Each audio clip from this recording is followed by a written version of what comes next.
এই যে দেখো আমরা সবাই কি টানতাছি, সবাই মাথা গাবলা, গাবলার ভিতরে কি আছে? কি আছে? দধি। কিসের দধি? বিয়ার দধি।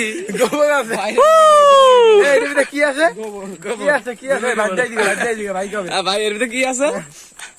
কি আছে ভিতরে? কি আছে ভাই? কি আছে? এই সবাই দেখবেন কি আছে এর ভিতরে। সবাই দেখুন।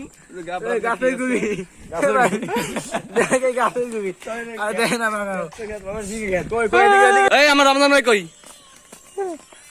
এলে আমার রমজান ভাই, তার ভিতরে কি আছে জিজ্ঞাসা ভাই, কি আছে আপনার ভিতরে? নাড়ু নাড়ু নাড়ু ভাই, নাড়ু। আর আমার ভিতরে হচ্ছে দধি। পারভেজ তোমার কি আছে? মধু। আর ফয়সাল ভাই কি আছে? দুধ।